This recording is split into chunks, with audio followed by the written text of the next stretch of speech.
So there are times still that I get these flare-ups. And what I have realized is that despite the doctor saying it's just topical, there is some connection to food I eat. And so when I do eat gluten, or I have consumed some sort of gluten, I do a little cheat every now and then, I break out in the same way.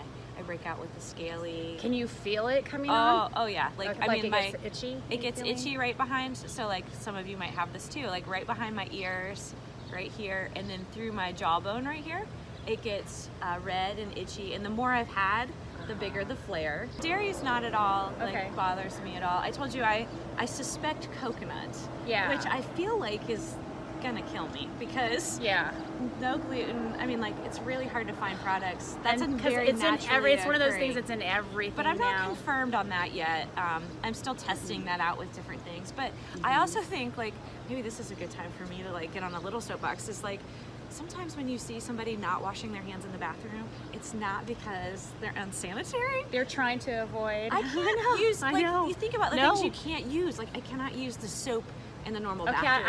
I will admit that even at this hotel, I just wash it with hot water and I don't use soap in there either. Right, so because it dries out my skin. Yeah. Like that doesn't mean I don't use a product or I don't. So it's like it's also taught me a lot about not judging like where other people are at and what they're going through. But I also when I see people that have like skin conditions, I almost always am asking them about their food and the food that they eat because I think too many of us.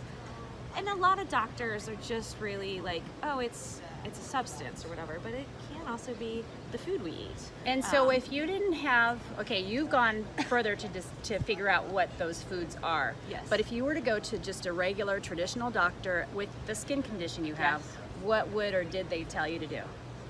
As far as the ones that would they try to prescribe something like a steroid? Oh yes, I get steroid cream. Is one of the solutions to use when you're doing it. So I did get a steroid cream to clear up the initial, but then once I found out about the topical and was rid of all of that stuff, it was like off of that. So like most of there are some really great doctors out there, but a good percentage of them make you feel like, it's more about reaction to the thing than prevention. Yeah. And I'm like, I don't want to live getting rid of this. I would rather. I'm a detective by nature. That's so good. I love to, and that's why I wanted to ask you because I know a lot of people come after they've had the steroid treatment and then it goes away, so they stop the treatment and then it comes back and so they get another prescription for the same steroid or something stronger, and it's just this vicious cycle that they have to get out of, and it has led a lot of people the wrong direction because they're not really fixing the problem.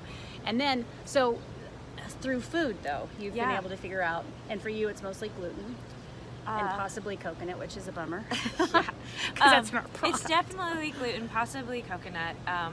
I have some other food-related sensitivities that I found over the years through other stuff that don't necessarily affect my skin, but they impact my body. You can feel on the inside more in those places. Oh yes, like digestive and things like that. So I always encourage people, whether they have a skin condition too, the other thing is to keep a food diary or to maybe eliminate.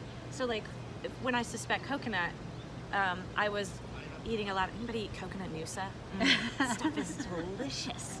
And so I was eating that for breakfast and feeling like I'm so healthy, like this is so great. And then I'm like, oh, like I'm breaking out. So I just eliminate it. Now, is it sometimes probably in the oils I use or in some of the flours I use?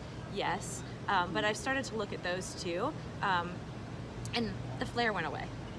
So, and then it's like, all right, well now it's time for me to test and eat that again. Yeah. And if I get a flare, you'll know.